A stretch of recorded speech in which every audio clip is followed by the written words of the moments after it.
प्रदेश में एक बार फिर कोरोना के बढ़ते मामलों और संभावित तीसरी लहर को लेकर राज्य की गहलोत सरकार चिंतित है। मुख्यमंत्री अशोक गहलोत लगातार लोगों को तीसरी लहर की आशंका के मद्देनजर तमाम प्रोटोकॉल की पालना की अपील कर रहे हैं। बावजूद इसके कोरोना के मामले बढ़ रहे हैं, जिसमें सबसे ज्यादा चिंता छोटे बच्चों को लेकर है। कोरोना के बढ़ते मामलों को लेकर एक बार फिर मुख्यमंत्री अशोक गहलोत ने समीक्षा बैठक बुलाई है, जहां मुख्यमंत्री अशोक गहलोत कोरोना के बढ़ते मामलों की रोकथाम किस तरह से की जाए, इसे लेकर मंथन कर रहे हैं। विश्वस्त सूत्रों की माने तो कोरोना के बढ़ते मामलों के बाद सरकार की ओर से दी गई रियायतों को कम किया जा सकता है। पूर्व में हुई बैठक में भी विशेषज्ञों ने मुख्यमंत्री को सलाह दी थी कि भीड़भाड़ वाले स्थानों पर सख्ती बरती जाए। कहा यह भी जा रहा है कि सार्वजनिक स्थलों, धार्मिक स्थलों और शादी विवाहों में छूट के दायरे को कम किया जा सकता है।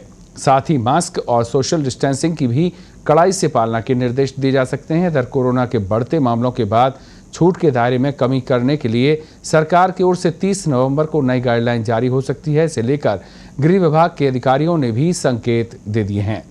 गौरतलब है कि मुख्यमंत्री अशोक गहलोत पहले भी बोल चुके हैं कि कोरोना की तीसरी लहर से अकेले यूरोप में 7 लाख लोगों की मौत हो सकती है। इसका असर देश पर भी पड़ने वाला है।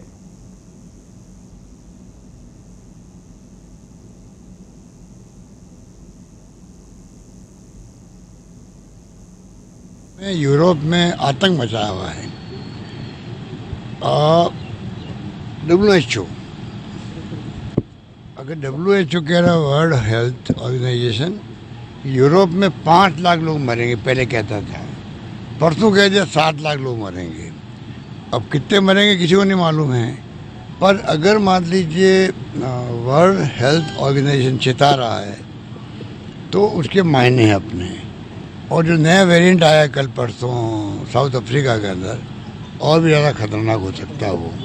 हमारे यहाँ थर्ड वेव की संभावना व्यक्त की जा रही है, पर अभी फॉर्चुनेटली अभी लक्षण दिख नहीं रहे। परंतु पिछले 10 दिनों में जो संख्या बढ़ रही है, राजस्थान में बढ़ रही है और सब जगह बढ़ रही है, वो चिंता का विषय बना हुआ है। रेगुलर मैंने 400 वीडियो कॉन्फ्रेंसिंग करी है इसके अंदर। 1.5 साल के कोरोना काल में मैंने 450 वीडियो कॉन्फ्रेंसिंग से मैंने गवर्नेंस की थी और उसका अच्छा रहा। राजस्थान में कंट्रोल में रहा। सबसे कम मृत्यु दर भी, रिकवरी रेट भी राजस्थान के लोगों को मिली। अच्छा प्रबंधन हुआ, सब लोग तारीफ करते। भीलवाड़ा मॉडल हमारा देश में, दुनिया में चला गया कि भीलवाड़ा मॉडल कोई चीज़ है और उसी को लोग अपना रहे हैं। तो भारत सरकार को भी जो आप कह रहे हो कि जो अंतर्राष्ट्रीय फ्लाइट्स प्रारंभ की है, उसमें उन मुल्कों पर जो साउथ अफ्रीका या अफ्रीका जो अफ्रीकन मुल्क है, वहाँ से इजराइल ने भी और कई मुल्कों ने बैन किया है। वहाँ के पैसेंजर को क्वारंटाइन करेंगे, पूरी जांच पड़ताल करेंगे। तो भारत सरकार को समय रहते हुए, पिछली बार भी ऐसे ही हुआ था कि पहले इंग्लैंड से और जो लोग आए थे बाहर के मुल्कों से, अचानक ही इंडिया में फैल गया, ये कोरोना फैल गया था। उस वक्त याद को पहली वेव के वक्त में भी बाद में रोक लगी थी। अब इस बार तो हमें अनुभव है, पहली वेव का अनुभव है। पहली वेव ज़्यादा खतरनाक नहीं थी। तो कहने का मतलब कि भारत सरकार को अब तो पूरा अनुभव है।